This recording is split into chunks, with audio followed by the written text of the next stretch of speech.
fabulous friends and fans. I'm Nadiya Shah, and I'm continuing my conversation with Helen Bolger. Now, as I had said before, I decided that I really wanted to introduce you guys to some really amazing people I know who are writers or thinkers or, you know, people who are into divination, just people who have a really great and unique perspective on all things spiritual.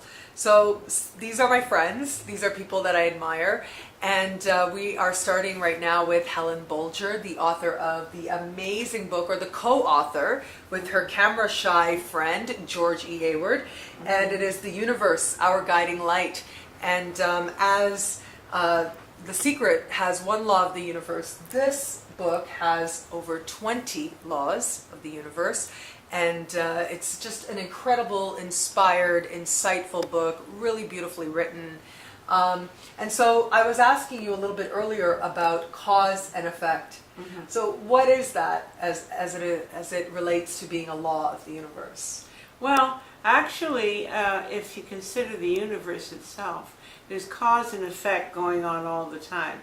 And you know, the Big Bang Theory, and it caused a whole lot of other planets to be formed. Mm-hmm. And so cause and effect is really what you do has a result to it. A little bit earlier you talked about love as a big, one of the big laws of the universe, one of the laws of the universe.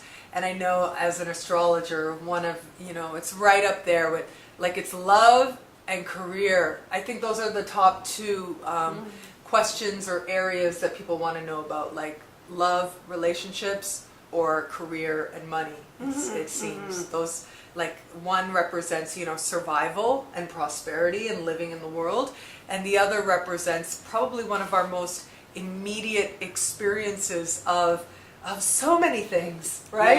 Yeah, of powerlessness and spirituality and acceptance and gratitude and joy and uncertainty. Like, all those lessons can really come through when we are in the experience of love. Yeah. So what can you say about love as a universal law?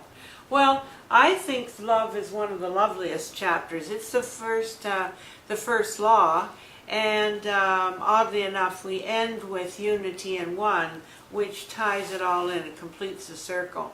But Sister covers every facet of love in her chapter, and she talks about humanitarian love and unconditional love, and which is very interesting.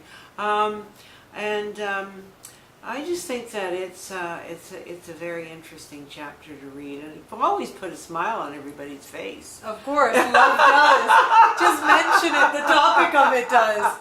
She talks about romantic love, sexual love. She talks about everything. So. And so, what are some things you can tell us? What do you think some of the lessons, or let me put it this way, why is it a universal law? Like, why isn't it just something that's fun and earthly and of the earth and flesh and stuff? Why is it connected to spirituality?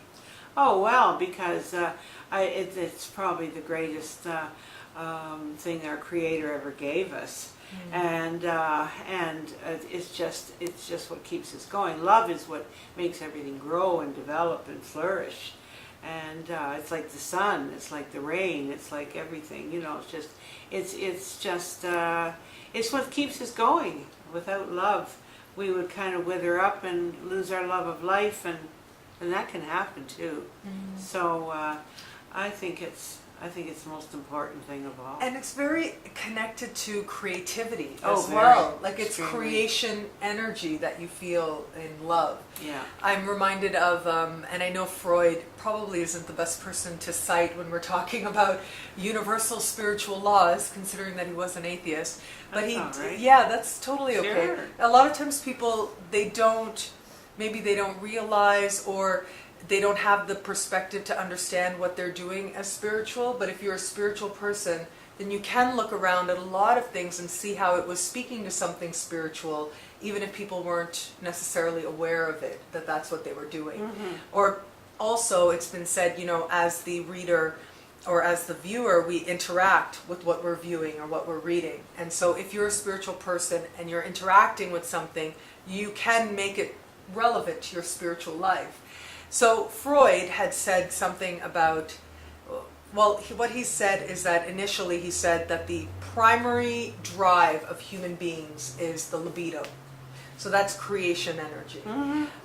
Later in his career, he also identified a second drive, which was self-destruction, the destructive energy, which I attribute to attrition, the law of attrition in your book.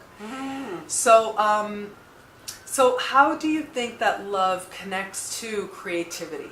How does it relate to creativity and creation, that energy? Well, I think it's part of love of life. I think that, I think that's where it comes from. I think it sort of comes from that sector of love of life. So Freud has identified this idea of creation and destruction. And so with, I was really associating his self-destruction energy with attrition to me when I read your book. How do you understand attrition and the law of attrition? Yeah, the law of attrition is, as a matter of fact, I should have mentioned that chapter, and it's very, very good, especially for people who have lost someone. It goes through the grieving process and how we have to grieve. And we lose people in so many ways. But we lose so many things. I mean, we're like life is a series of losing, and I think it's just everything. I think that's all part of the philosophy that we have to develop. That things pass away. This moment is passing away.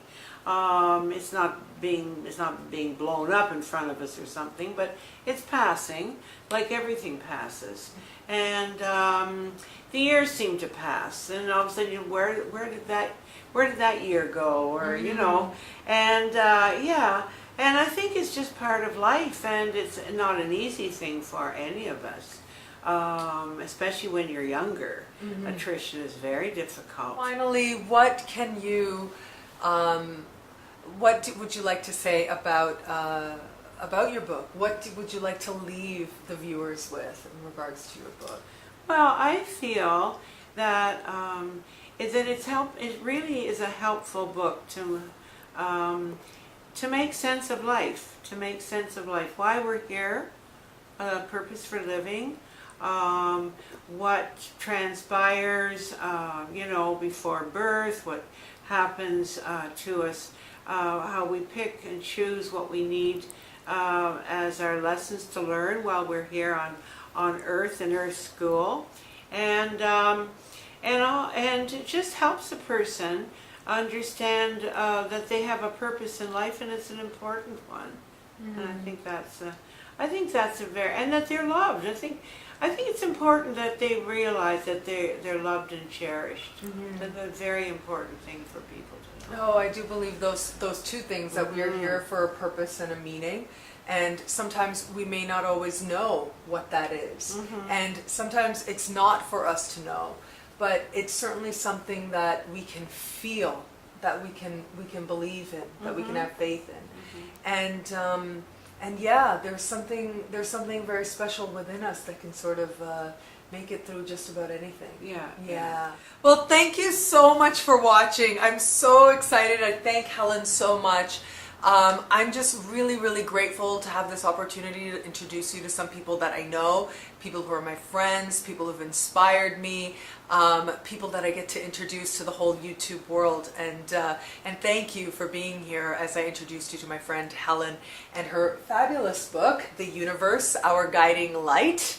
And there should be a link to this on the links page of my website as well. So if you want a direct link to learn more about it.